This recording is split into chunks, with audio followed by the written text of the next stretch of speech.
Well. Hello, everybody. If it isn't Friday, and a wonderful, wonderful day for me because I love having my Aussie friends on.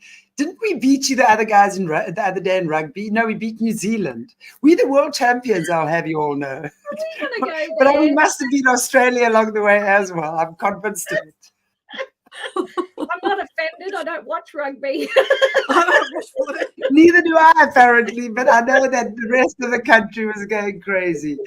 Welcome to Aquarius Rising Africa, and I'm loving our Girl Power team here today.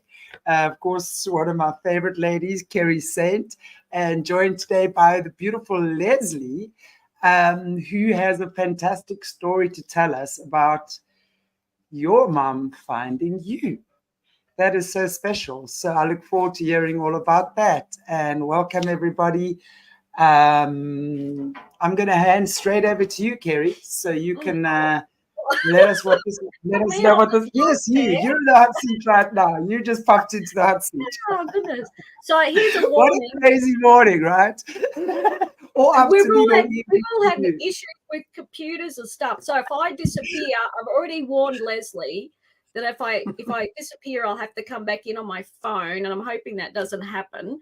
So I've invited Leslie on because Leslie's one of my favorite people, and sorry, Leslie's one of my favorite people. And why are you laughing, Leslie? Yeah. We get up to a lot of mischief together, so it's like, okay. So Leslie's a mum who had her son taken from her, and she's reunited with her son. Her son found Leslie, and I'm not going to talk about Leslie's story. I'd like Leslie to share that, and I'd like Leslie to share what she feels comfortable with to share. And she sort of said to me she didn't feel comfortable telling her son's story, so she wants to more focus on her own.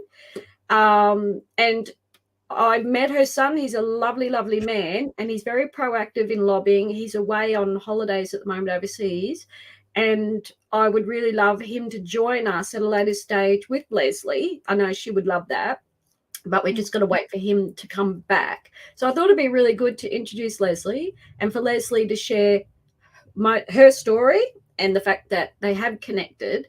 And so leave it at that. Wow.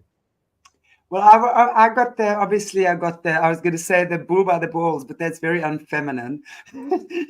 Well, I got the cat by the tail, obviously. So in terms of understanding your story, Leslie, but yes, I'd love to hear about it. So please, tell us. Probably about 18 months before I fell pregnant, my father ran away from home. So that I wasn't particularly close to my father, but it sure changes the dynamic in the family when something like that happens. So then probably about 12, 18 months after that, I fell pregnant, and my mum had already been struggling with keeping food on the table and a roof over our heads. And it got to the point where I'd come home from work and another piece of furniture would be gone. So she was selling furniture and whatever she could. Can I just want to make sure I'm understanding you correctly. So you're saying your parents were together. You were obviously a child, a teenager, right? At home, is that right? May I ask how old you were? 18. Okay, and right. My father had left home by the time I fell pregnant. Okay, cool. So it was just Mum trying to keep us together, and because I was really scared to tell Mum, but I told her, and she just took it on the chin.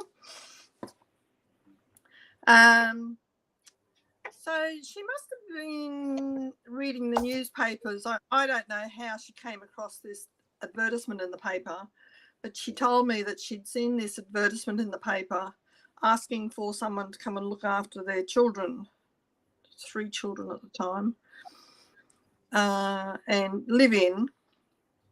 So that was called a wage home. And I didn't know it was called a wage home until 7 years ago.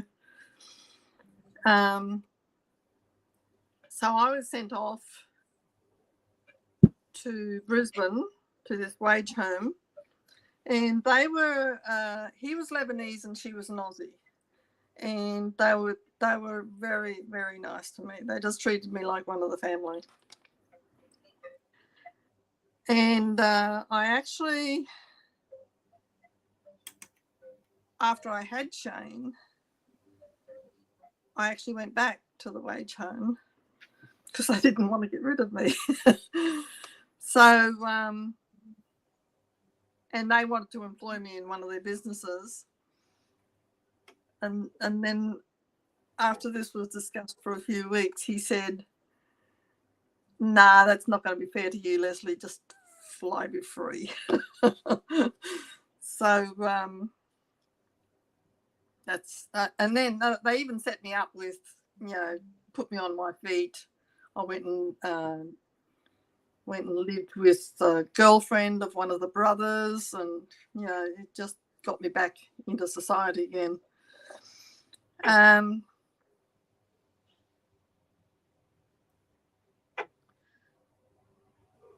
While I was pregnant, I'd go up to the hospital for antenatal checkups.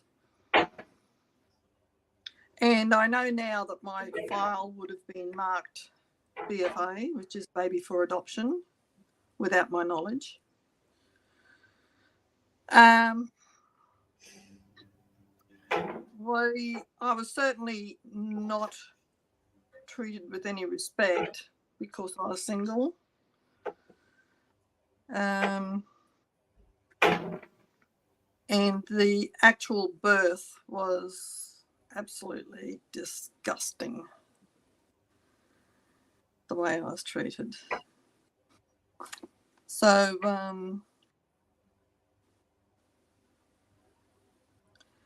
there's whole sections that I have no memory of, and that's probably because of the trauma. I'm assuming that's what it is. While I was in the hospital, I had a visit from a friend of mine, but I've got no memory of that visit whatsoever. She said all I could do was cry, and she didn't know what to say to me. And right up until that, and after that, I really thought I was the only one. I really thought I am the only sinner.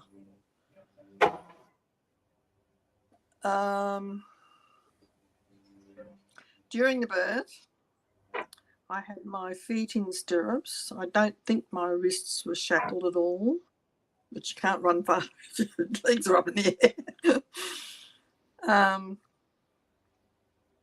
There was either a sheet or a pillow or something in front of me. I can't remember what it was, but I couldn't see. But as soon as he was born, he was taken out of the room crying. And to this day, I can't stand hearing a baby cry.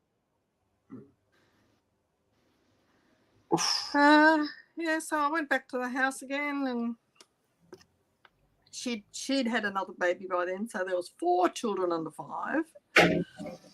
But I wasn't considered able to look after my own one child. So that's a bit of a contradiction. When you say she, are you talking about your mum? No. The wife of the couple that I was living with. Right. Okay. Which wasn't uncommon at the time. A lot of the mums would fall pregnant and they would be sent away in kind of like disgrace, but they were farmed out to families to take care of other people's babies and then sent off to the hospital. Get this. So they were sent off the hospital being told that they weren't worthy of being a parent and that they were you know, they weren't capable, so they would take their baby from them, but then often they'd have to go back and take care of a stranger's baby. I'm just hearing this, which is why I'm confused. I'm asking you, okay, please, I want to just understand this. So you fell pregnant when you were 18 and your dad was not around anymore, right? He'd left the house. So it was your mum, and she was battling to support the family as it was. So did she willingly send you off to this other family, or how did that come about?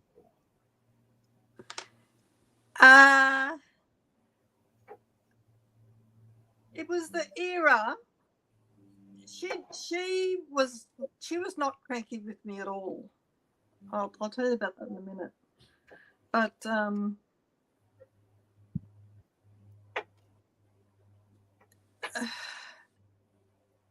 she didn't tell anybody. I didn't tell anybody. She just did what she could to help me and sent me off. I've never been particularly close to either of my parents. I sort of, it's a funny situation. I think it's generational trauma too that I've had to deal with. And I'd like to probably just say too that you said that your mum was selling furniture to cope. Yeah. Was that right, Lesley? So for you to fall pregnant, I think in probably better circumstances, she might have supported you. But she was absolutely. Yeah. Okay, so she's told me recently, like only about a year or so ago, she said if she had known how resilient our family would become, she would have fought harder. What does that tell you? Just tell everybody, if you don't mind me interjecting, Lesley, could you tell everybody how old you are now and how old your mum is? Because I think it might be a little bit important for people to understand. Yeah. Would that be okay? I'm 71 now and my mum is 91. Yeah. Mum told me something funny only about 2 weeks ago. She was telling me something and she said, "You kids never gave me any trouble." And I said, "No, none of us except your oldest daughter." And she said, "You never gave me any trouble." I thought that was really interesting. Wow. Yeah.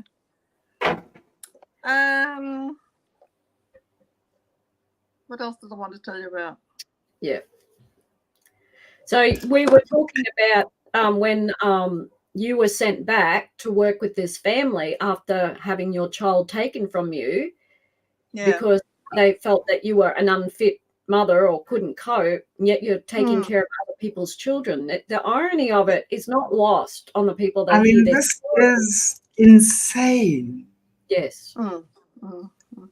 There's not much about it that is sane, Chantelle. I mean, it's like, is this someone, I'm trying to understand. I mean, I understand obviously it was a generational thing as well, but was this people who just didn't understand properly? Oh no, they knew what they were doing. Or was this a deliberate coercion? They were supplying an industry.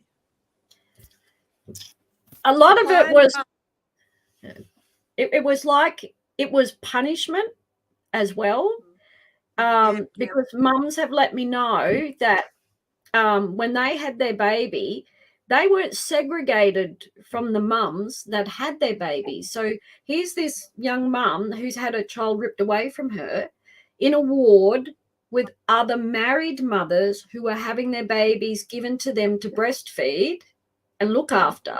Could you imagine it? This mum her child being torn from her, she's hearing other babies cry, and they're in the hospital and that was punishment. They were told that this was punishment for, having this baby out of wedlock. So at that time, babies weren't kept beside the mother's bed, but everyone went to the nursery. All the babies went to the nursery. And every 3 hours, they'd be trotted out, they'd be fed, they'd be trotted back again. That's just how it was. And everyone else would get a baby, but not me. They told me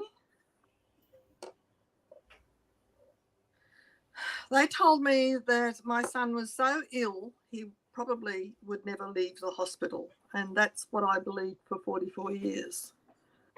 That's why I never looked for him, because I didn't want that confirmed. I'd rather just not know. So when he found me, it was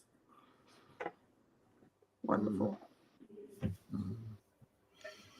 Gosh, I can't imagine that trauma. And I'm so sorry you had to go through that, because, wow.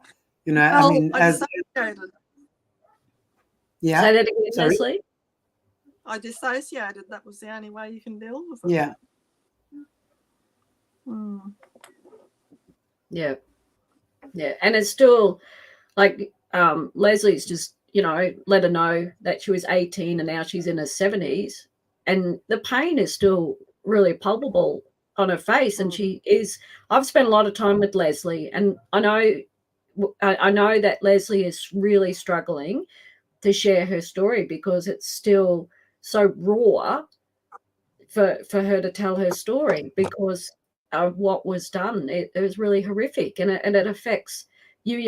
It doesn't get better with age with the mothers and adoptees. No. The grief only increases with age. It doesn't decrease. So, and I really want to thank Lesley for coming and being willing to share her story. I like telling my story, because there's always someone who'll come up later and say, I had no idea. I didn't know. Every time. Wow. So on the 7th day, I know who she is. She's still alive, social worker. Came and she wanted me to sign this paperwork. And I was very hesitant. I just couldn't believe that anyone was doing this to me. I mean, I still can't believe it happened. I still can't believe that humans do this to other humans. It just astounds me. Anyhow, I did sign the paperwork. I've seen the paperwork. That's my signature. I still think that. So I had an epidural during the labour, one that I didn't ask for or authorise. But anyhow, so it was very easy for them to just increase the drugs as long as that was in. And then, of course, I know I was taking something orally. There was an orange one and a white one. One of those would have been to dry up my milk. None of this is discussed. They just do it to you.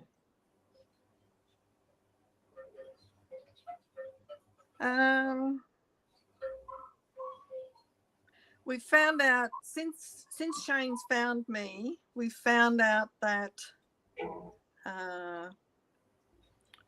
everything I told him about the father was written down, except his name. But I still think that is written down somewhere. You know that too, Kerri, don't you? Mm-hmm. Yeah. So all, like a physical description of him, where he worked and blah, blah, blah. It's all there, not his name. And I believe that is so they only have to work on the mother, the drug-induced mother, because it's too much work to have to deal with a clear-headed father.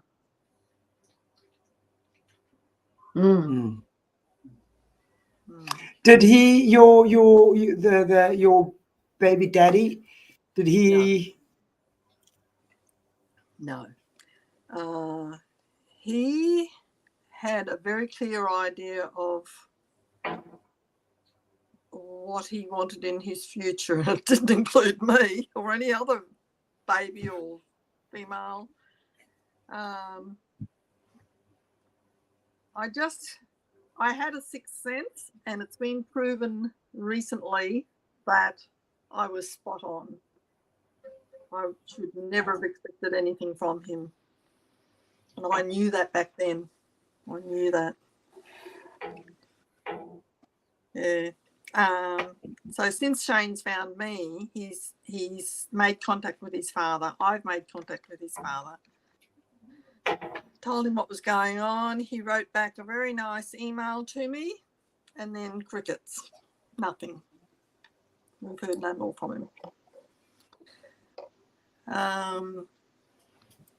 Shane has found another half brother and a half sister, and since he's found them, he's realised that it's not Shane who's the problem. So that's been good for him to find out. Yeah. Yeah, so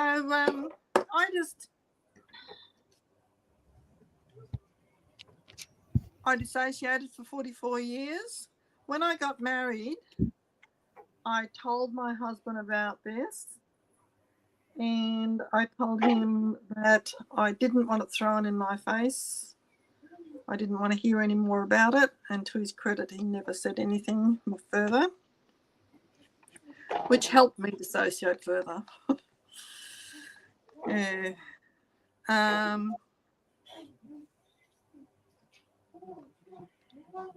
Shane and his now wife were watching a show called Long Lost Family or something like that, one of those shows. And it came up at the end that, you know, if you had a story to tell or blah, blah, blah, ring this number. So they looked at each other and said, let's ring them. So Shane rang the number, told them his story, but they weren't really interested. And they suggested to Shane to phone Jigsaw and see if they could help. So Shane rang Jigsaw and spoke with Chris Mundy. Told him everything that he knew and hung up the phone. 2 hours later, Chris rings Shane back again and says, well, this is your mother's address. This is where she lives. Do you want me to contact her, or do you want to talk to her? Just back up a little bit so Chantelle knows. So you got in touch with, or Shane got in touch with Jigsaw, which Jigsaw is a federal funded organisation that helps connect families back together, mums, you know, anybody. Like if you show up and you've been adopted and affected, they will help you. So Shane in Queensland, I think we're the only ones that have a Jigsaw now. Yes, yeah, is that right? Yeah. So Chris, the fellow from Jigsaw, said to Shane, do you want me to contact her or do you want to contact her? And Shane said, let me think about it over the weekend. It gets to Saturday night, like, you know, a whole probably 24 hours. Shane's written a letter by then. And they looked at each other and said, what are we going to do now? Oh, let's go and deliver it. So they came to my house and I wasn't even there. So your son showed up at your house. Yeah. He stayed in the car and sent his wife down the driveway. So as she knocked on the door, of course there was no answer. And as she turned around to come back up the driveway, my flatmate drove down the driveway. And she said, oh, can I help you? And Tracy said, oh, does Leslie Morley live here? I think she said Morley. I'll tell you that too.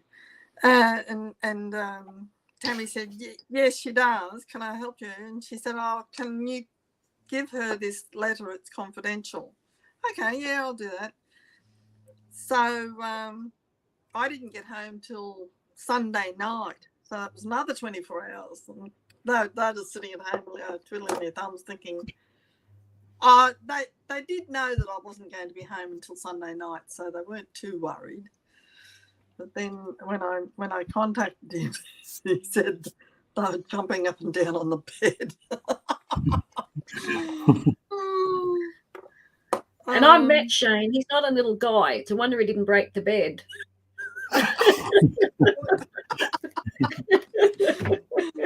Well, how did you feel? I mean, explain to us what it was like for you to receive that letter and read it. I mean, I'd love to. I mean, you must have had. I can imagine you must have had emotions that. Wow, how did you feel to receive that letter? I was thrilled to bits. So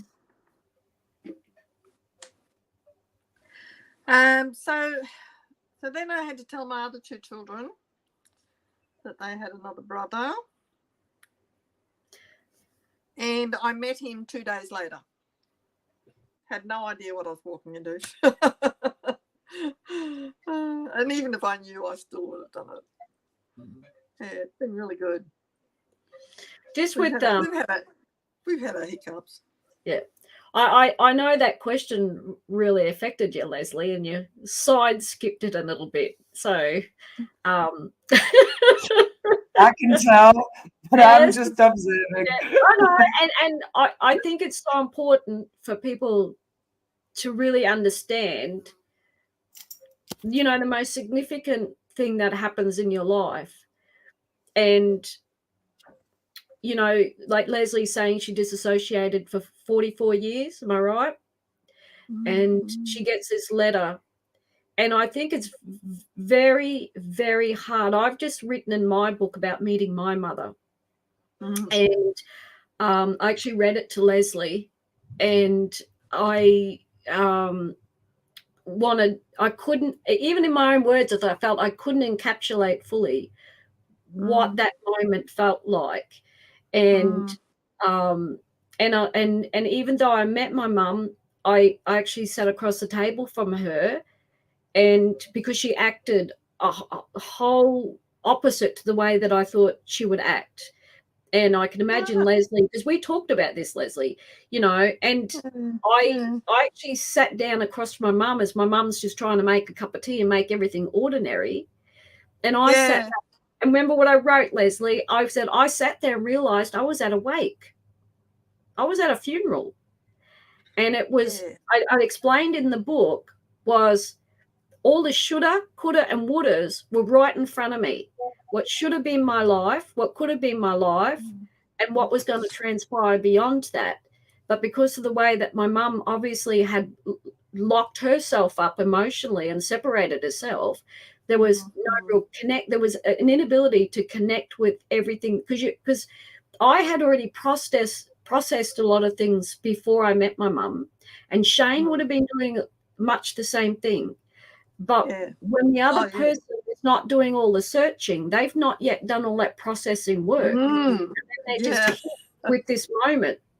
And so my mum had to do a lot of catching up to me, but it was all the grief with the joy that comes with it. And it's so hard to explain because Lesley was forced to hand over a baby and got back a man and had lost 44 years. So even though there's this immense joy that comes with it, there's also this immense grief. And I could see it in Lesley's face.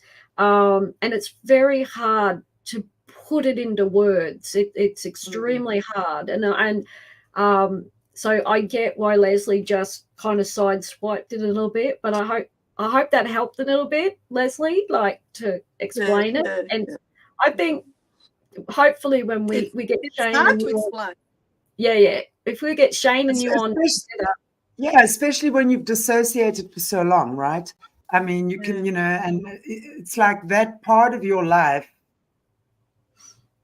it's not dead, can never be dead, but it's sleeping so deep. And every now and again, is something, and as you say, you know, Kerri, you were at a wake. It was like a funeral, right? Suddenly you get, I would imagine getting this letter after having been told pretty much that your son would not, there's a high chance that he wouldn't be leaving the hospital as a baby. It's a shock. And you're just not wanting to know.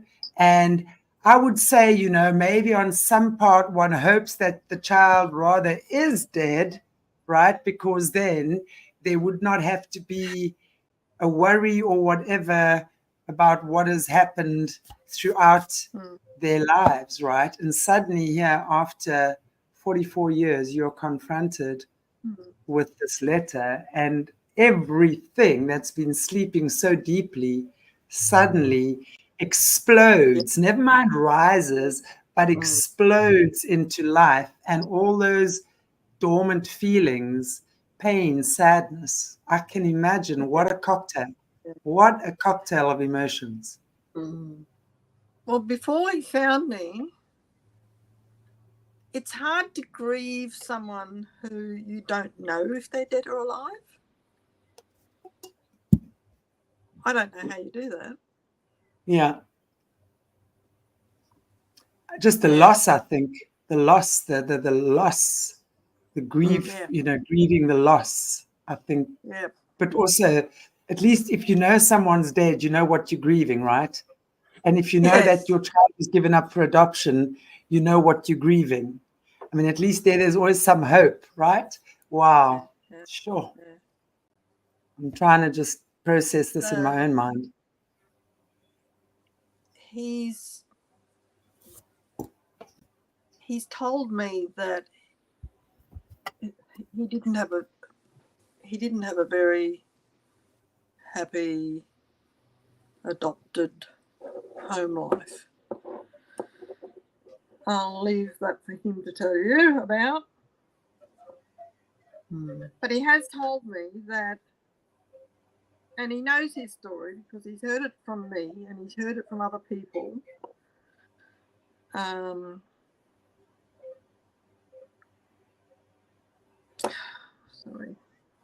It's all right. It's okay.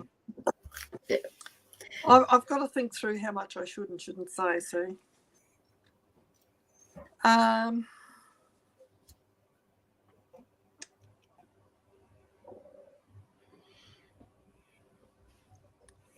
tell you another story. Well, okay, how about you tell me how, you know, you say you met them 2 days later. So I'm going to ask you then, if you don't mind my asking, you can answer or not.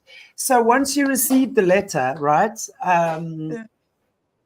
and you had 2 days to process this before meeting him, tell me about those 2 days. How were those 2 days for you before meeting him? I mean, what did you go through? What were your emotions? What were your thoughts? I mean, your whole life changed. Your whole life changed, right? In that, in a matter of 30 seconds of reading the letter. We talked a lot, mainly on Messenger, sending him photos backwards and forwards, and he's sending me photos and stuff. And it's funny because one of those photos that I sent to him, he said to me, "Oh my God," he said, he always had a vision of what I would look like and what I would be like. And he said, that photo is exactly what I thought you would look like. And I knew how you would be like. And he said, you're close to that too. Wow. So a lot of this stuff is like there's nature and nurture. And adoptees are expected to just slot in and fit in, but they've got no chance. Because, I mean, they're different people, and they were different. His adoptive parents parented very differently to how I parent, and that's taken him a long time to get his head around, you know, how I am. But I can't treat him, you know, I can't. I can't pretend on something that I'm not. So, but he's getting used to it. He's pretty happy. He's on holidays at the moment in Bali, so he's just chilling out. You Aussies love going to Bali. You're always in Bali. Yeah. Yeah. Okay, so Yeah. once you got the letter and you were chatting, how was the meeting when you met him? What was that like? Oh, God. We both cried all night. Explain that to us. I'm sure the viewers are dying to hear about that as well. We met in a beer garden of a pub. Everyone was looking at us, but we just couldn't help it. Anyhow, every photo of that night, but there's not one that we're not crying. He's very emotional and a crier too. So you wonder where he gets it from. Oh, bloody hell. Hey, Leslie, tell everyone what you do every night. Like, I just thought that was so lovely. Yeah, so we chat most days on Messenger. But even if we haven't, I always say good night to him. And a row of coloured hearts. Every night. Every night. Yeah. I was gobsmacked. I've got 44 years to go. I've done 7 years, so I've got 37 years to go. Yes. Yeah. That's really good. Yeah. And I have to say at this point is that not every reunion is like the one that Leslie and Shane have had. No. They're very rare. And that's what I really, what I love about Leslie and Shane and their relationship and reunion is it's hard work and there's been difficulties, but they've made it work, and that's really, really rare. It's because Sorry, Kerri. No, that's all right. We made a pact at the very beginning that any problems we would talk it through, and that's what we've done. We've always talked it through, and you just get through to the other side. Sorry, Kerri. No, that's fine, because I wanted, because a lot of adopted people, a lot of mums think that once I have contact, that it's all going to be great, like it's all going to work out. And even with the best intentions, it doesn't. And there's a lot of, for both sides, there's a lot of kind of recognizing that and accepting things. You're not going to get back what you lost. That's kind of gone. So you've got to grieve over that. And all your hopes may not turn out the way they want either. And it's kind of, you've got to come to a place of acceptance with each other and what is in front of you. And, you know, like my relationship with my dad worked out far better than it did with my mother, far, far better. And not a lot of those actually happen, but I'm actually seeing it happen more and more with the dads than I am with the mums. The dads, we do find it's actually working quite well, but they also didn't go through the trauma of the physical birth and stuff, and they have their own issues. And unfortunately, the psychological warfare, and I call it warfare, on the mums was quite horrific. And it does so much damage that reconnecting with the child is much, much harder. There's so much trauma you have to navigate on both sides. And unfortunately, a lot of mums were told that their child went to a good home. So when you're meeting your child, you're assuming that that's what happened. And they're not. They're coming with a whole bunch of trauma. So even meeting them in an open and kind way can often be very triggering as well if you're not prepared to look at their life and what they endured. But then that then leaves you in a horrific space in yourself. Like if you hear that your adopted child, your child that was taken adopted, didn't have a good life. I know Leslie and I have had many discussions about it. is that it really affects you in a whole different way. And it's, you know, and I think that's why Lesley and I've gotten on so well, because she's got her head around it a lot better than a lot of the mums do, in the sense of being able to address it with her son and still not mess her up, that she can't have that relationship. Jane is very articulate and very deep and very considerate. We don't lean on each other. We're very mindful of that. But we try to be as honest as we can without the leaning. We lean towards each other, but not on each other. And I mean, from what you're saying, you had 2 other children from when you got married, right? And how did your children accept what you told them, and how they accepted their half brother? They're very accepting. My daughter, once she thought about it, had problems with it, but she's come through, and they're very inclusive. Yeah. Nice. Yeah. Well, I raised them. I didn't expect anything different. Yeah. Yeah. Well, I'm really happy to hear that. Yeah. Wow. And Shane's very he's very vocal, and he's very creative, and he's really been gung-ho about raising the voices of adoptees and on particular issues. And I really hope we can have him on, because he would be really great to express those. And he does his own sort of lobbying in his way, which is really good. And it's really good to hear a male adoptee speaking out as well. And he does it very well. Absolutely. He does it exceptionally well, actually. He writes brilliantly. Yeah. That's another thing I wanted to talk about. I hadn't had any counselling right through the pregnancy or for 44 years after.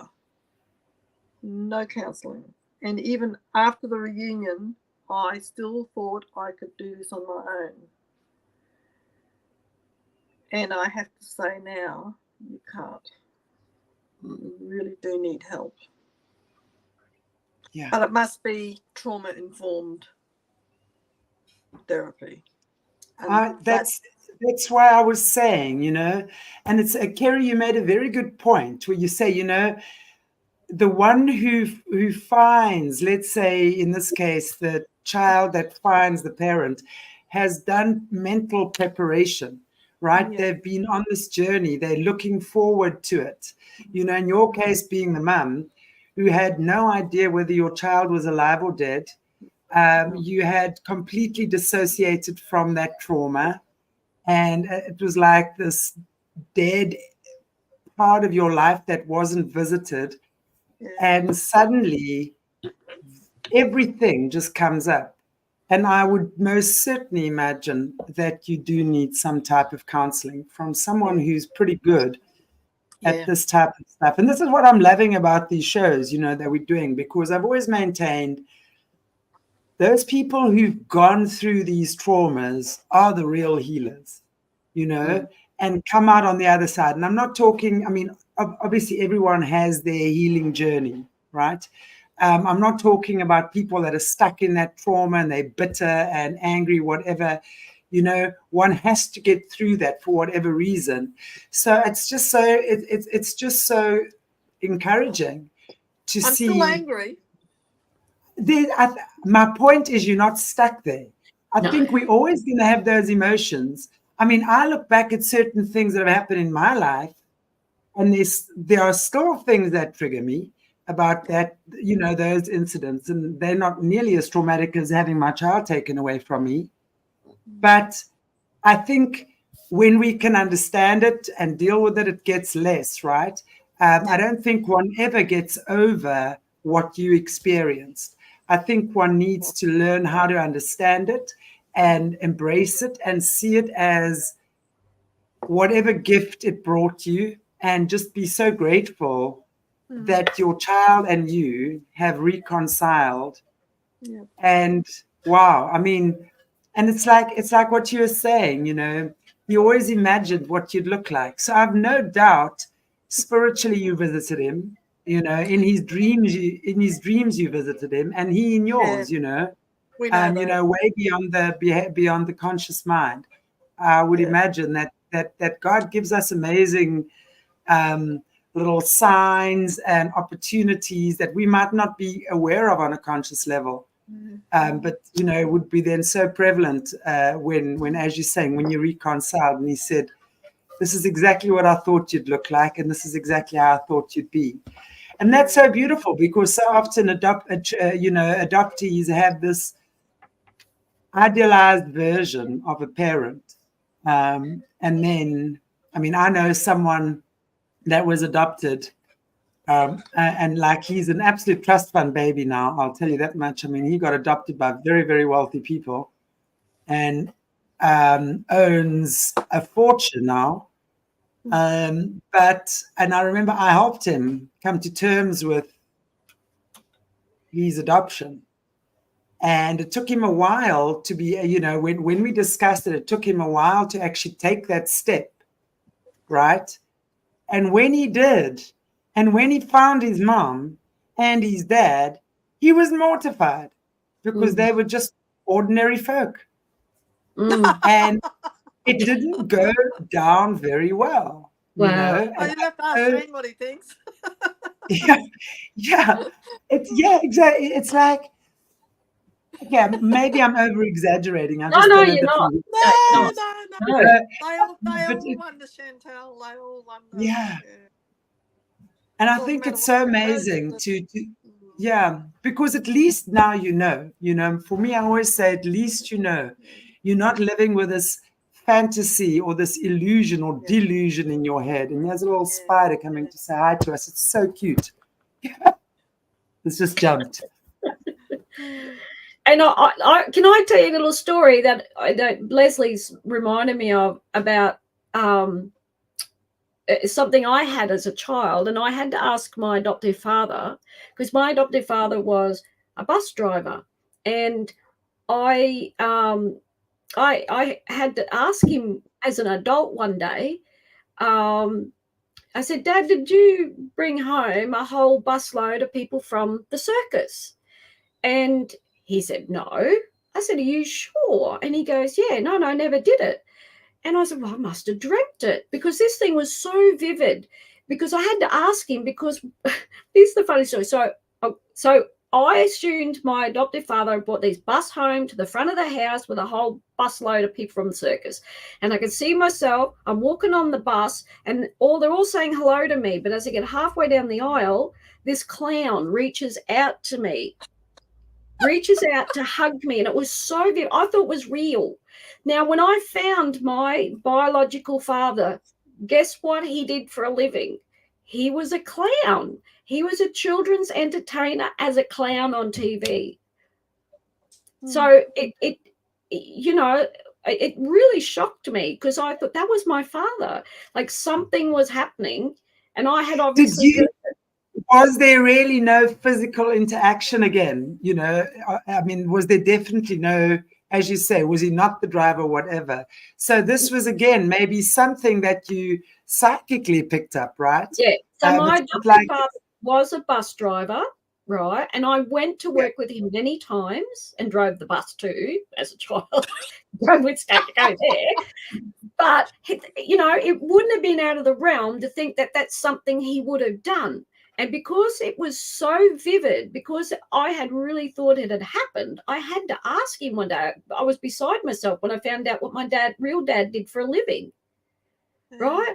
And I was like, could this have been my father? You know, and to find out, he said, no, I never ever did it. So it was a dream, and it was exceptionally vivid and stayed with me all my life. I never forgot it. So it was so strong, I thought it was real. So, yeah, in some way, my spirit or my father's spirit, because he obviously knew that I existed. He was a clown when I was conceived. So explain that one. You're part clown, Kerri. Hey?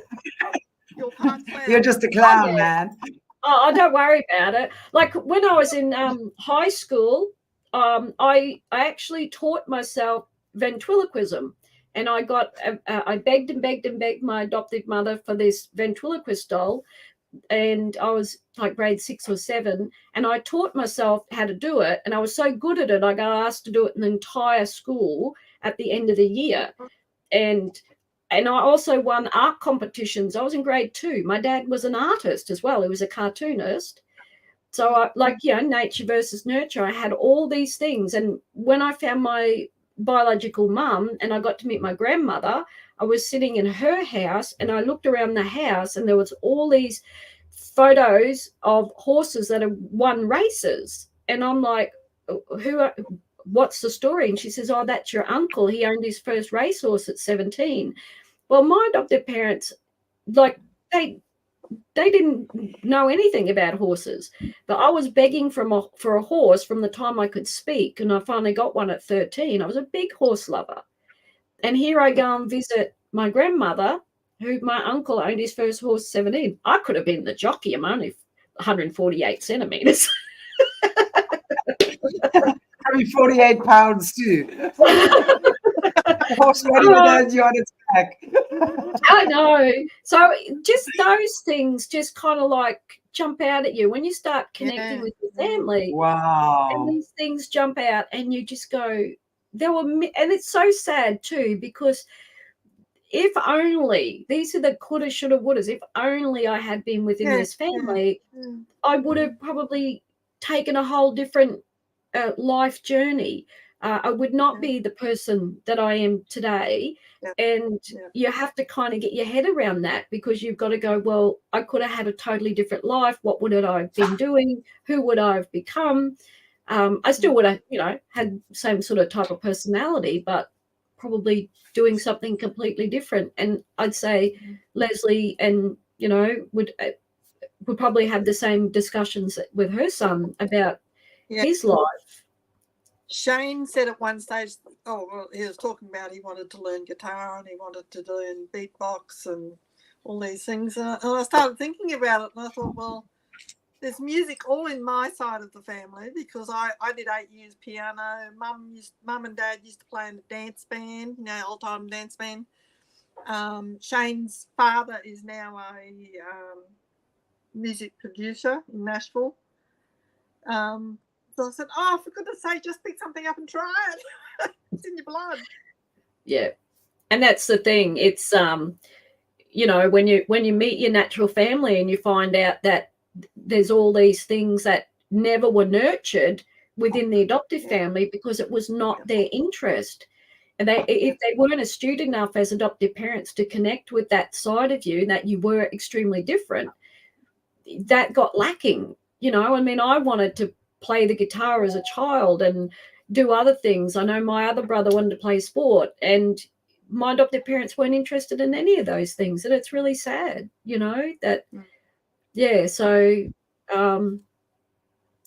but I could see very, when I see Shane and I see Lesley, and she went through a lineage of qualities about him, I would say that was very much Lesley as well. So...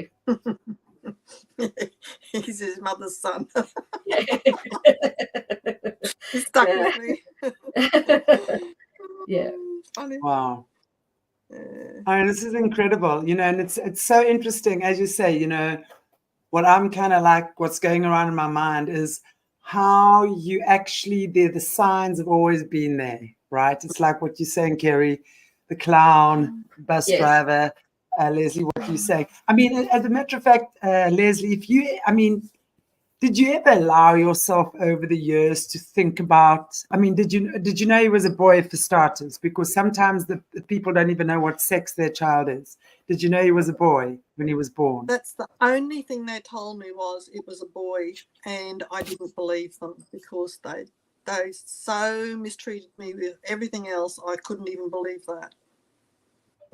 How did they treat you? Can you tell us about that experience? Like just sort of going into the hospital, because from what I'm hearing, your mum would have then sent you to this family who was kind to you and everything in your pregnancy. Would they have known your child was going up for adoption? Your foster family, did they know that he was going to be put up for adoption? Now I think yes. Yeah, I'm sure they did. So, and then you go to the hospital thinking you're going to bring your baby home. I mean, again, were you one of these that thought the baby was coming home, or how did that go for you? I didn't think the baby was coming home. I knew what happened to girls who get into trouble. But I still believed that someone would step up and say, what you need, I'll help.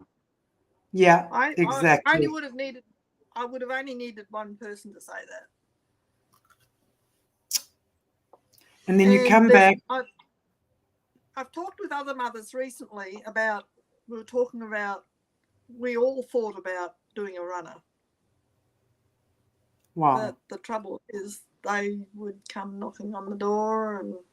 Absolutely. Where do you run to? I mean, you've got to give birth, right? Wow. And we know mums that were put in jail. We know mums that were handcuffed. They were and taken off and put in lockup for a period of time. This is child trafficking. I mean, this is nothing other than child theft and child trafficking. Yeah.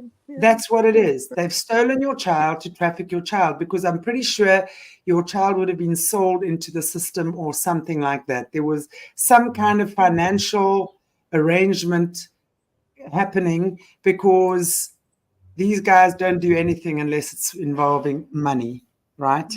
Or some kind of control mechanism. Yes. Yeah, well, the mothers were just evil, apparently. The fathers, as a rule, we got pregnant on our own. Yeah, there was the fathers were just, it was divine, immaculate conception, like, right? Yep. So why weren't you treated as if you were just an immaculate, like the original immaculate conception? Every mother should have been treated that way then. This is so annoying. I can't even begin to imagine. You say, whoa, the injustice. For me, I have a strong sense of fairness and a strong sense of justice. And when I hear these stories, it really makes my blood boil. I want to get on an airplane and find these people and punch their freaking lights out. Well, I'm a Libran, so... I have a Libra moon. I have a very strong sense of justice. Libra moon right here. So, yeah, absolutely. Right. There you go. Yeah. Wow. Crazy. But I'm so happy that you guys have connected. And so, I mean, you say you had some issues that you had to resolve between you. Are you prepared to discuss what that might have been? I mean, not going into too much detail, but I would imagine there's always that adjustment period as well. So what was that like for you? I was just happy to have him back. Wow. And was he happy to have you, Mummy? Oh, I think so.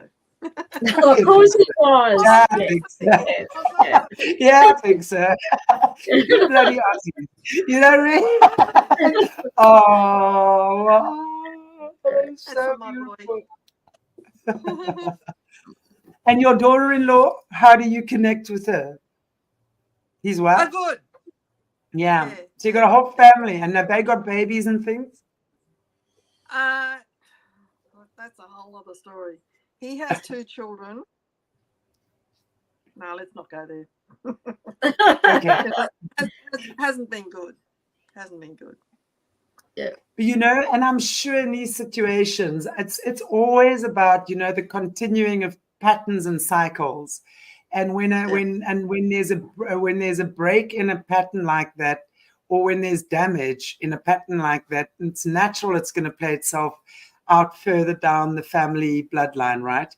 So what I really love is to hear these stories, because when you and him can heal what needs to be healed in that way, I'm a great believer that that manner is going to flow as well in the healing where that's required in time.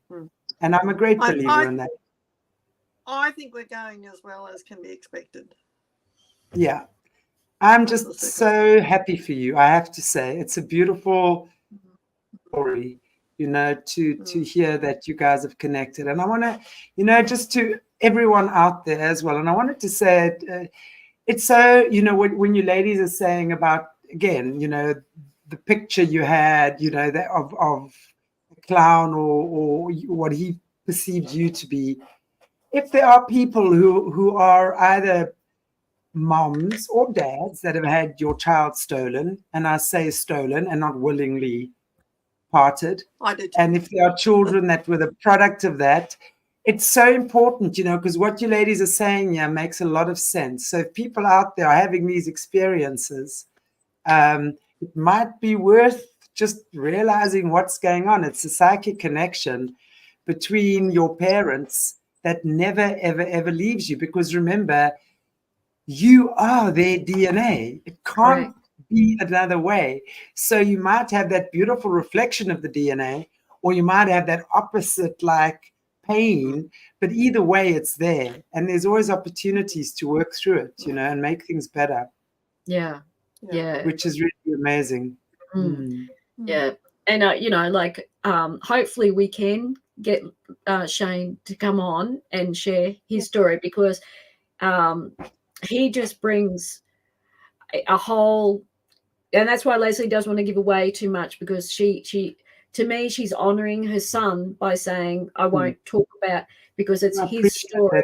And I think that's beautiful. Yeah. And I think when we get Lesley back with him, and that way he can share his story and share what experience he had in the adoptive family's home, and how that has impacted upon him having with his relationship with Lesley, because he's identified a lot of things that have really affected him. And I know he's very vocal on things like the birth certificates. You know, he's very angry about certain things and to do with policies, procedures of forced adoption that still affect him today. And I'm really proud of Shane for being so vocal about those things. And I he's a person I'd really like to have join us at some stage. He wants it would be really good. His birth certificate. He wants your name. He wants my name on his birth certificate. And may I ask you what happened with his dad? I mean, when you say the dad just left, I mean, can you give us a little bit of information on his father? I mean, at the time as well, I mean, he must have also known that he was losing a child. He went to London not long after Shane was born. And I knew that's where he was going, and I knew nothing would stop him. He had a career, or was he well known then, Lesley? Because no, he became quite well known in Australia, didn't he? Yeah. And he's over in Nashville at the moment. So, it's one of those difficult ones. Quite a well-known music producer. Yeah. And so what was his reaction when you told him that you'd found your son? Well, he didn't even know he was a father, see? So I had to break that to him too. He accepted that was the truth. I think he knew it was the truth. And we don't need DNA from him because all his cousins and everyone all match up to Shane. So we don't need his DNA. I don't know what he fears. He's just not good father material, I don't think. My opinion. Does he have other kids? Does he have other kids though? Yeah. One that saw him once a year or not much more, and another one who has never met him. Okay, so he's decided these wild oats needed to be spread. You could say that. Yes. Yeah. Wow, okay. Well, at least he has you. I mean, and that's just so beautiful. Honestly, I love that. Yeah. He's a good kid. Well, I look forward to meeting him on the show. Yes. I hope he's watching. Is he watching? Do you think I did tell him that I was on this, and I don't know if he's seen it. No, he hasn't seen it. So he's on holidays, so he doesn't get online too often. Yeah. Well, I'm really happy, and I mean, I want to say that is so cool. Sorry, Leslie. Yeah. Oh, it's very nice. Very nice. Made me very happy. Yeah. It's been hard on him though, because reunion's not the end, it's just the start of more. It just raises more stuff, doesn't it, Kerri? It does. And explain that. What do you mean it raises more stuff? I mean, I would imagine, right? It's not the end. It's not the end. No. The beginning. It's the beginning, actually, of a whole new chapter and a whole new limb, right? That has to be. Well, for Shane and I, we then had to figure out where we fitted into each other's lives. Yeah. That's a hard one in itself. When you say that, is it because there are expectations? I mean, think about this. You know, if I'm trying to think about myself now, suddenly I have a son that I had no idea I even had, and he's got a wife and a family. So I would imagine as a mother-in-law and a mother, there's a certain role one plays. And now suddenly that's got to come into effect. His adoptive parents, are they still around? Have you guys met? No. I mean, you see that again, and as you said, that's a whole can of worms on its own, right? That's a part of Shane's story. So when I do this, it's so what you've got to weigh up for adoptees. Like, we're not just it's not just us coming into the situation with our mums. We're bringing the adoptive parents in, and it will depend on whether they want to play nice or not as well, and whether they're accepting of it. And there's a lot of things that can occur quite adversely that will really impact your ability to have a harmonious relationship with your lost biological family. And there can be a lot of anger, a lot of manipulation, a lot of threats to actually hinder you from freely, as an adult, to go and find and have a relationship with your biological family. And it's very sad, and it does happen a lot, that the adoptive families, it could be just one parent in the adoptive family, it could be the grandparents, it could be aunts and uncles, it could be the other adopted children within that family who are quite angry and aggressive towards you wanting to find your biological family. So I was just reading the comment from Jessica.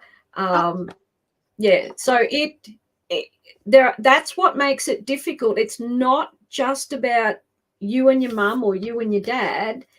There are so many more players in the situation who have their own feelings and projections and stuff happening. And that's what I mean. That's why I think it would be really important to have Shane come on and share what he has experienced through his journey, and why, you know, for Lesley to say, you know, it wasn't just the end, it was the beginning, because you have to navigate all these peripheral relationships as well. So his wife, he has his own children, the adoptive parents who maybe, you know, and aunts and uncle, anybody who feels invested in their relationship with the adoptee will have something to say, whether good or bad or indifferent.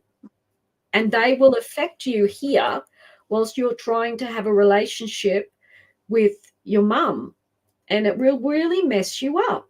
And along with it is your grief about what you've lost, because you're seeing your mum or your dad in front of you and you're trying to, there's a lot of joy with it, but there's a lot of grief as well. And they call it adoption fog. So a lot of adoptees, once they hear mum's story, because they were told a different story all their life, and then they're trying to grapple with now the truth, and they're coming out what they call adoption fog. So the adoptees who have been in the fog come out, and it just really, it's like a massive big slap across the face and a knife in your heart and you're trying to physically, mentally, emotionally kind of navigate all this stuff that comes with it. It's not like the movies where, you know, you see them run into each other's arms and it's all well and good after that. There are many trials and tribulations and many difficulties that will arise through that relationship for the rest of its life. Yeah, it's amazing. Wow. Yeah. But I think it's so important to be able to talk about these topics and bring them to the fore, because Jessica, and it's always good to see you in the chat, Jessica. What she said, my real mom isn't a good person. It sucks not having a mom. Yeah. And again, you know, I think one probably has this fantasy of your mother, right? As a child that's been given up for adoption. And suddenly the opportunity arises to meet your mom, and you do, and it's I mean, and it's got nothing to do with money or status now. I'm just talking about the person, you know. You would have, especially if you had like a problematic home life in your adoptive family, you would probably have built up this idea of your mum in your mind, like that she would be this angel or whatever the case might be. I think in many situations, and would never have treated you like this or whatever it was, you know. But wow, to find that reality, I think it's quite a bit of an adjustment. And I think very often it's like just a thud back down to earth. I know this from people that I've worked with, you know. Suddenly this beautiful fantasy is not there anymore. You know, I have to deal with the reality of what is. And it's a lifetime of illusion that you've got to actually let go of. And again, in a heartbeat. And Shane was lucky that he has you, Lesley, because, you know, you were the person he thought about and imagined you to be. So there was no real disappointment there, right? Because obviously, of course, adjusting and what have you. But that was his idea of who you were and what you looked like and your nature and the way you would have parented or whatever the case might be. So that's a lucky one for him. But, you know, let's think about, I mean, Kerri, you from your side, I mean, when you met your adoptive parent, I mean, your biological parents, how was that for you? I mean, did you also have this moment of coming down to earth and realizing, definitely. Okay, finally and then just normal? Well, I had such huge waves from time to time, because remember, I was told that my mum was 16 and died giving birth to me, and then I find out that my mum was 34 when she gave birth to me, and very much still alive. So I had to adjust to that. And of course, when my mum was found, I got a letter from her, and we wrote to each other for 2 years before I managed to meet her in person. And I thought, once I meet her in person, everything's going to be great. And of course, it didn't turn out that way, because when I knocked on her door, she knew I was coming. When I reached out I was so excited, like I reached out to hug her, I got a bit of a cold fish hug back. And my brain's going, what is going on? And I didn't know how to process that. And I'm thinking, is she not happy to meet me? What is going on, right? And that's what I mean. Like, I had my child with me, so immediately I'm like introduced to my child and my husband, and I kind of stood back a bit to try and grapple with what was happening in front of me. And then she just starts talking about the drive and the weather.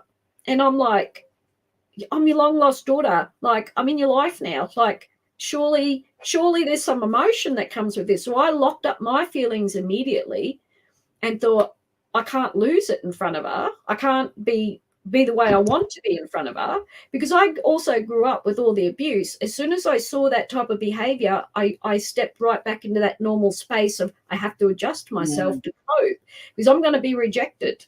So I have to. So I tried to mirror how she was responding, and to try and level it down a bit. I didn't consciously know that's exactly what I was doing, but that's what I was doing.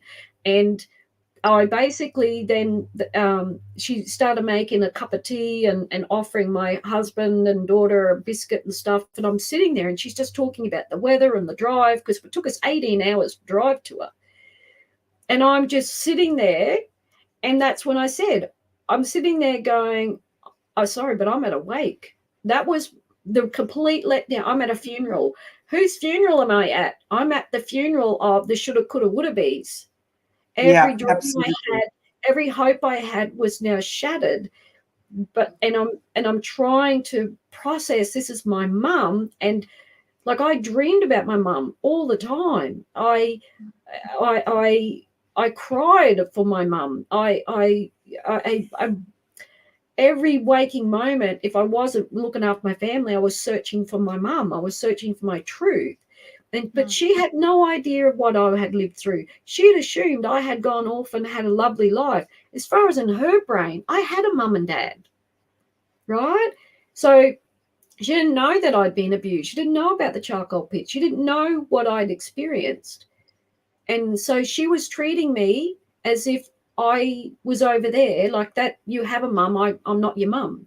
But I also found out in my discussions with Dr. Christine Cole, who you've also been on here, she goes much deeper into the psychological warfare on the mums in the hospital and through the system, and how that affects the mum's ability to, because you have to imagine when a child is ripped from you, if you don't shut yourself down mentally to this child, you're going to die. There were mothers that ended up in psych wards and on drugs and alcohol to cope with the loss of their child, right? Or they went off and popped out another 10 more children to replace the one that was taken. So they all cope in their own way. And my mum coped in her own way, and she couldn't switch it back on when I just appeared. It wasn't going to happen for my mum. And I really struggled with that. And it took many, many years, because you got to imagine, I had no counselling. My mum had no counselling, no support. Our records were sealed. We weren't allowed any information. It was actually illegal for me to search when I went searching for my mum. So it wasn't until all the lobbying, we had the Senate inquiry in 2011 and 12, that the truth of what happened to our mums came out. And then they started supplying us with counsellors. And that's when I began to fully comprehend what my mum had endured. But it was too late. The damage was done. I was never going to recover what had happened, because my mum was traumatized. I was traumatized. And unfortunately, it just never got any better. So that's the really sad side of the adoption story, is the damage that is done on us, you know, which I think is so important. It just brings again to the fore for me why it's so important to continue that we have these conversations, because I think it's so important for both parent and child to realize, and I know there are thousands and hundreds and thousands of people in similar situations out there.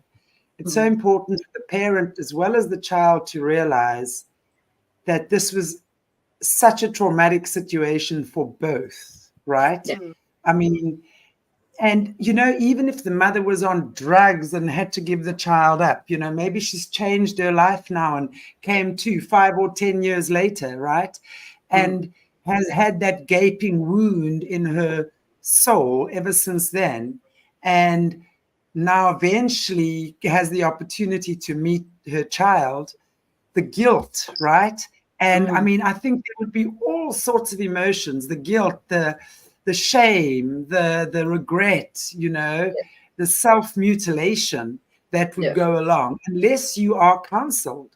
And that's why it's so important. And that's why I say, you know, the true healers are the people that have been through these situations. That's what I always say. You know, it's one thing going to sit with a therapist and chatting about your mother that is a pain in your butt, but at least you have your mum, right? She might be a pain in your butt, but you have your mum, right? But it's like really to talk to someone who's been an adoptee or had their child taken away forcefully and come through this experience and have these conversations is always, to me, the most healing thing. And I really hope more and more people will start having these conversations. Yeah, they're so important. And you know, I've noticed Jessica's comments, there's quite a few there, and that's not uncommon for the relationship between the adoptive mum and the biological mother to disintegrate to the point that you have no mum in your life. And that's what happened to me. My adoptive mother did not cope at all about my contact with my biological mother. And my biological mother just never, ever emotionally could get her head around that I was her daughter and I needed her in my life. And so I ended up with no mum. And I'm looking at Jessica's last comment here as well, where she's talking about her mom kept her older brother and older sister and younger brother, but she was a product of an affair.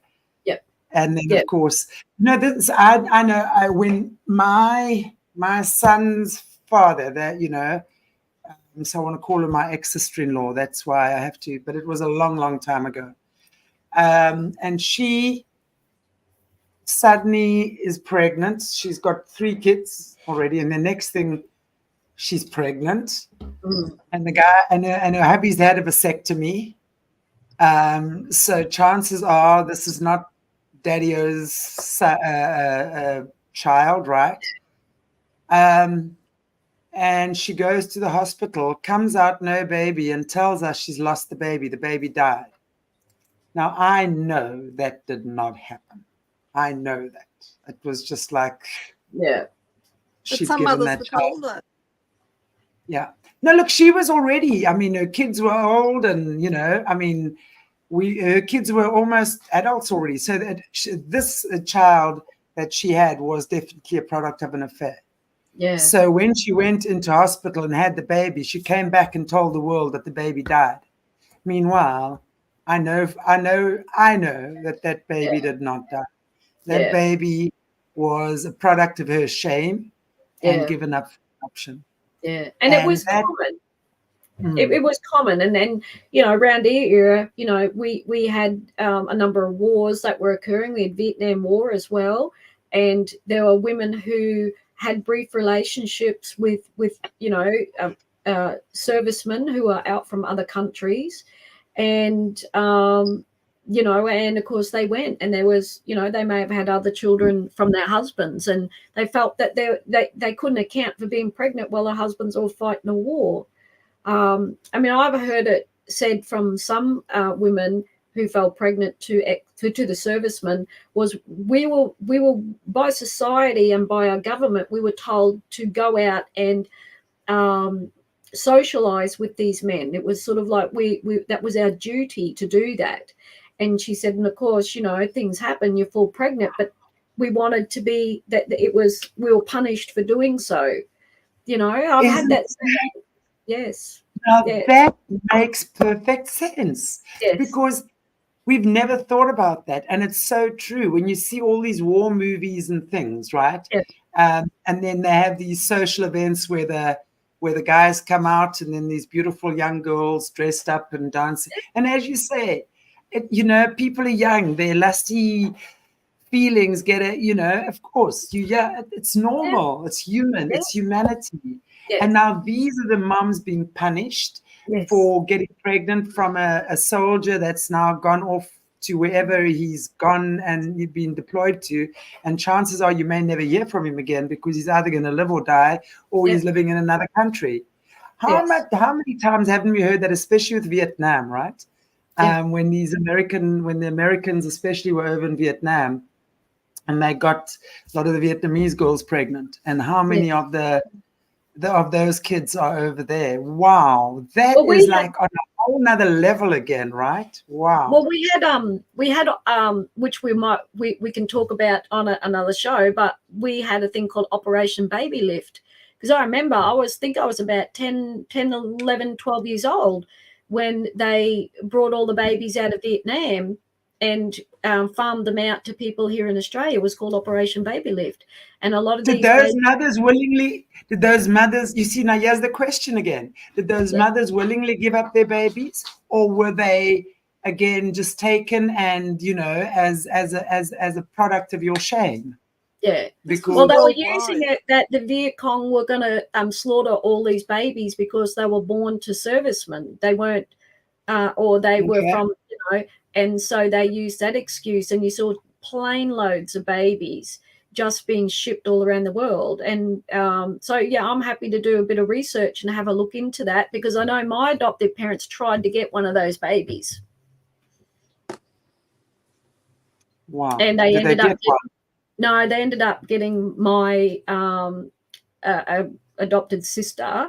They fostered her they got her when she was 2, and she's Aboriginal, and they didn't adopt her till she was about 17 or 18 when the money ran out from foster care. So, but that was their intentions. That was their plan, because I know they talked about it, and they had the department came out to the home in which we were living in. And, you know, my brain, you know, I'm thinking about where we lived, and then how they managed to foster. And I'm working in charcoal pits at the time, and the abuse was its worst when they managed to foster this little girl who was 2.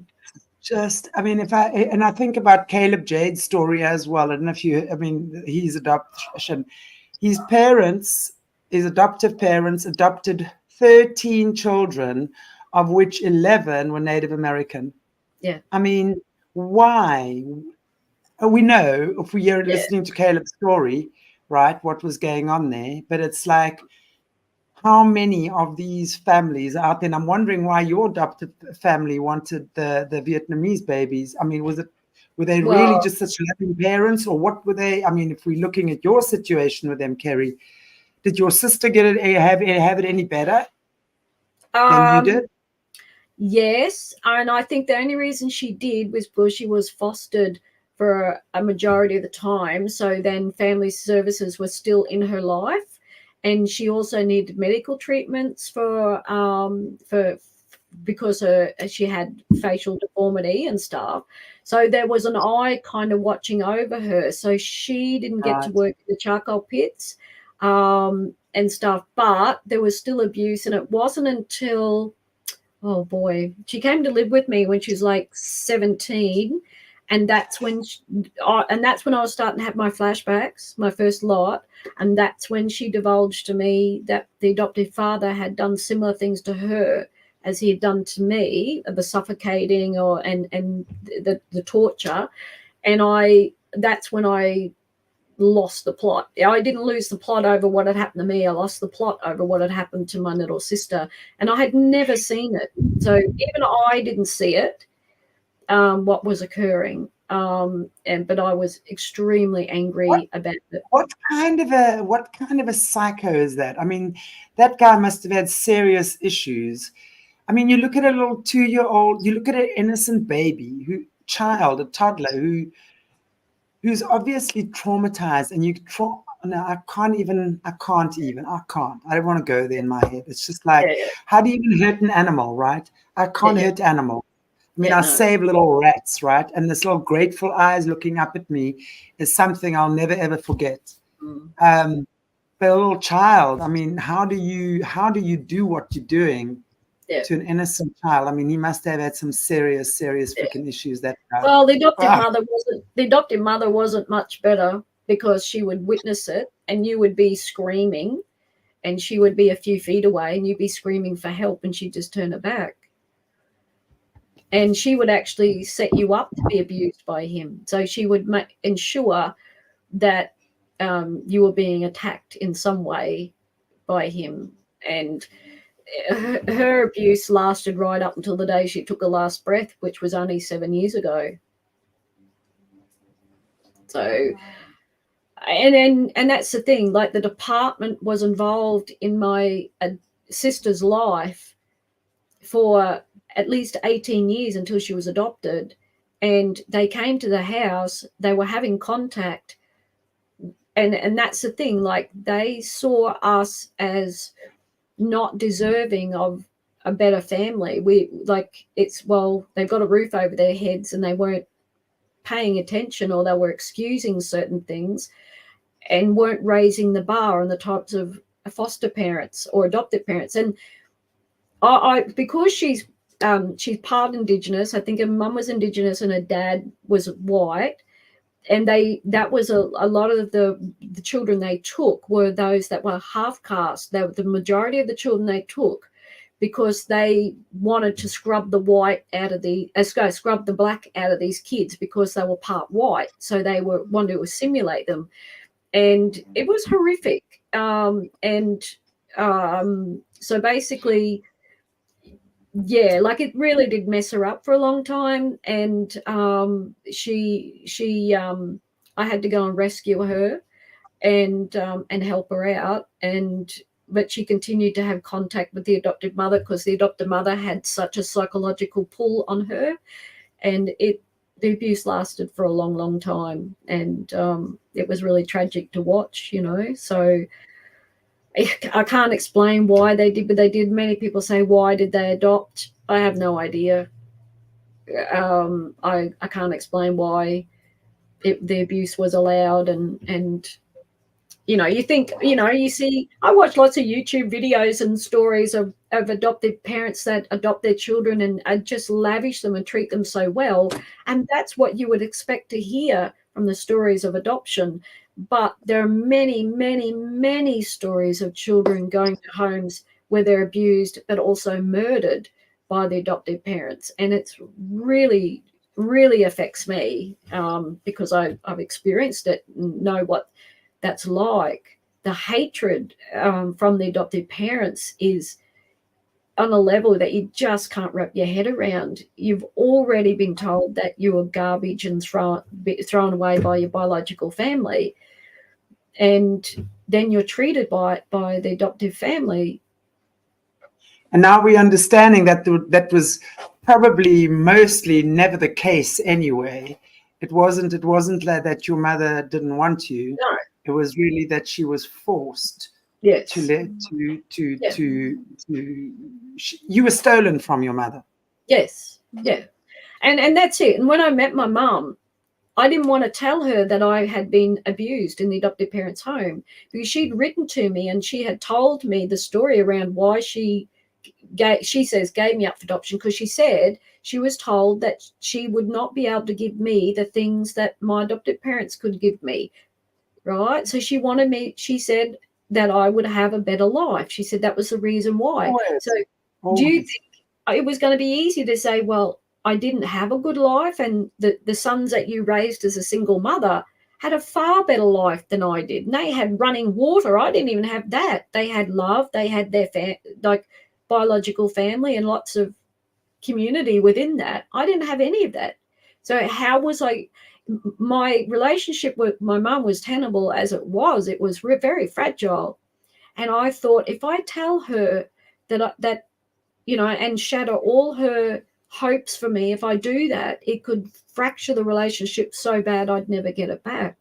So I didn't, like, I told her at the very end, a snippet. I just didn't. I knew I couldn't go there. It would break her, absolutely, just break her, because, you know, Lesley, you know, as a mum, like, your child's taken. You know, you've heard the other mums speak, you know, that they hope that their child goes off, and that's their only consolation, is essence, they will be loved. And if you get your child back who was not loved and also horrifically abused, what they would do to you as a mother, like, exactly. When you realize that your child has really been the Cinderella of the family type thing, you know. Yeah. Must be very disturbing, especially when you've been told they've been taken to a better place. Wow. Yeah. I'll tell you another Jessica, story. very sweet. Yeah. She says, you ladies are so lovely. I take any one of you as moms. So you're a new mom yourself. And I love that, Jessica. I love that you're a new mom. And it's just so great to know that you are a wonderful mother to your baby. And I think we have the opportunities to, and you sound lovely. I would love to adopt you as my daughter as well. Yeah. A cyber mom. Yeah. You're gonna have to sort your brother out now, just warning you. What were you going to say, Lesley? Chantelle, very few mothers escape this. I have a very dear friend who was pregnant probably not long after me, and at her last antenatal had the paperwork and a pen, and he turned it around and pushed it over towards her and put the pen on top, and he said, "You don't have to sign that." That's all it took. Wow. Yeah. That's all it took. Yeah. She took her baby home to a caravan. Wow. Yeah. She's one of the amazing. Yeah, exactly. Exactly. Anyway, ladies, this has been a wonderful conversation, and I especially let it go until as long as it needed to go. I hate cutting these conversations short, so I've just decided now I'm just letting them go as long as what they need to. We talked finished. And Lesley, I really would love to have you back with your son and come and talk to us about these stories, right? Yeah. Yeah. It would be great. Yeah. So we'll work on it. So stay posted. I think it'll be a very lively discussion. I think so. It'll be cool. I look forward to that. Yeah, I'm looking forward to that. Really, I am. Anyway, guys and girls, I wish you a beautiful, beautiful, beautiful weekend. And thank you so much for joining us here on Aquarius Rising Africa again. Focus on Australia. We love our Aussies, especially when we kick their ass at sports. I just want to thank everybody, Jules. That's lovely for your comment, and Jessica, and others there. It's really lovely to have some people have some input while we're talking. It's great. Thank you. Yeah. Thanks, Chantelle. Absolutely. Thanks, everyone. Thanks, guys, and we shall see you soon. And I'm back later. No, I'm on Catherine Edwards' show today, so I'm back with Drop In with Ara this evening or this afternoon for me. I think at about 4 or 5 I'm on. We're going to be, and I'm going to be just talking about our lovely local Charlize Theron. And I want to tell you her name is not Charlize Theron. Haar naam is Charlize Theron. Sy is van Benoni in South Africa. Word. And she does not live on this farm. It doesn't come from this lavish farm in Africa. She comes from a plot in Benoni in Johannesburg. She's adopted 2 African boys and turned them into girls. I know. I'm going to be having in my little every now and again, that's for sure. Anyway, these celebrities who steal children and turn them into whatever it is, well, let's not even go there. We'll talk about that later. Thanks, guys. Like, share, subscribe. It's really important to share these conversations, please. And again, thank you so much for our Patreons and everyone who supports our channel. Really, really, really appreciate you guys. Without you, we could not do what we do. So God bless you all. Keep strong, keep smiling. Have a beautiful weekend, and we'll see you with Kerri soon. Bye. Bye. Thanks, Chantelle. You're welcome. Thank you.